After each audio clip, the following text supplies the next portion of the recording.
오늘 말씀 나누기 전에 제 개인적인 광고를 한 가지를 드려야 될 것 같습니다. 지난주 화요일 저녁에 제 딸이 쌍둥이를 만삭으로 그것도 순산하였습니다. 아들과 딸을 한 방에 해결을 했습니다.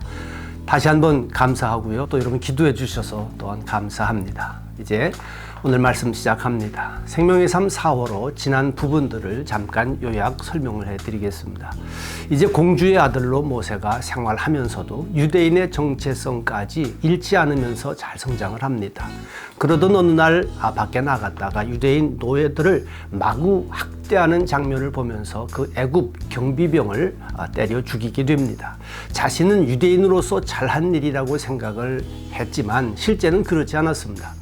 같은 유대인끼리 그 다음 날 다투는 것을 본 모세가 말리려고 하니까 그 사람들이 모세에게 항의하는 말입니다. 왜? 지난번에는 애굽 사람 죽이더니 이젠 우리까지 죽이려고 그러느냐? 이 말을 듣고서 큰 충격을 먹게 됩니다. 그리고 모세는 이제 광야로 도망을 가게 되죠. 그리고 이드로라고 하는 사람의 집에서 일을 하며 그 집 사위가 됩니다. 40년 동안 광야에서 목자의 삶을 살던 어느 날 불붙는 가시나무 아래서 하나님의 부르심을 받습니다. 그런데 40년 전 왕자로 당당하던 때하고는 완전히 달라진 모습으로 자신의 무능함을 말하고 그리고 하나님 앞에 순종을 쉽게 받아들이지를 않습니다. 거듭되는 하나님의 부르심 앞에 할 수 없이 이제 순종을 다짐하고서 장인에게 돌아가 애굽으로 돌아가게 된 사연을 이야기합니다. 그런데 생각밖에 너무나도 쉽게 장인 이드로가 즉시 그 자리에서 허락을 합니다. 여기서 오늘 말씀 가운데 우리가 중요한 포인트를 하나 깨달았으면 좋겠습니다. 순종을 결단하면 하나님을 경험하게 됩니다. 순종을 결단하고 난 후에 하나님을 경험한다고 하는 말씀이죠. 모세가 순종을 쉽게 결단하지 못했던 이유 중 하나가 아마 40년 동안 살던 이곳을 정리하고 떠나는 일이 없을 것입니다. 뭐라고 설명하고 또 어떻게 정처 없는 길로 나서야 할까? 그런데 그렇게 걱정하고 큰 일로 생각했던 이 모든 일들은 한 방에 그냥 이드로가 쉽게 즉시 떠날 것을 허락을 해주고 또 축복까지 해주는 것을 보게 됩니다. 그런데 사실은 모세가 더 걱정하고 두려워했던 순종을 미루어왔던 숨겨진 이유가 하나 있었습니다. 그 말씀이 4장 19절에 나오는데요. 여호와께서 미디안에서 모세에게 이르시되 애굽으로 돌아가라. 내 목숨을 노리던 자가 다 죽었느니라.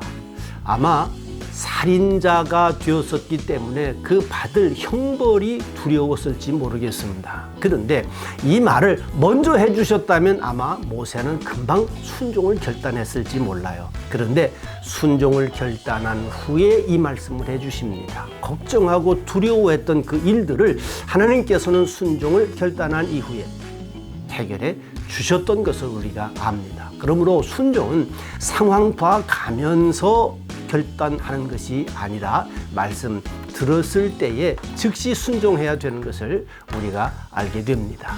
순종하면 하나님께서 그 후의 일들에 대해서도 책임져 주시는 것을 우리가 오늘 보게 됩니다.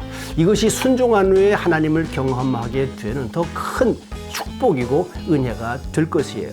20절 말씀을 보니까요. 그 손에 하나님의 지팡이를 손에 잡았더라. 하나님의 주신 지팡이를 손에 잡고 가게 되죠. 21절에는 여호와께서 모세에게 이르시되 내가 애굽으로 돌아가거든 내가 내 손에 든 이적을 바로 앞에서 다 행하라. 그러나 내가 그의 마음을 완악하게 한즉 그가 백성을 보내주지 아니하리니. 그렇습니다. 순종이 어려운 이유 중에는요, 감당할 책임이 무겁다는 것, 그리고 고생이 뻔하다고 하는 사실 때문에 그렇습니다. 그러나 그만큼 하나님의 약속도 크다고 하는 것을 기억하셔야 합니다. 감당할 수 있도록 하나님께서 일해 주시는 거죠. 사랑하는 5분 묵상가족 여러분, 오늘도 우리 생활 현장에서 보면 어려운 환경 내 한계가 너무 힘들어질 때가 있습니다. 오늘 우리의 초점은 눈에 보이는 현상만이 아니라 살아계신 하나님께로 수종하고 고정시킬 수 있게 되시기를 바랍니다. 오늘 한 날도 평안함으로 믿음의 확신으로 삶을 승리하시기를 축복합니다. 기도하겠습니다. 주님, 오늘도 우리의 시선, 초점을 주님께로 고정합니다. 조정합니다. 하나님께서 함께 해주시는 말씀대로 삶을 사는 우리 모두가 되게 해 주시옵소서. 대신 염려하기보다도 기도하게 하시고 모든 것들을 하나님 앞에 기도할 수 있는 복 있는 성도들 되게 해 주시옵소서. 예수님 이름으로 간절히 기도하옵나이다. 아멘.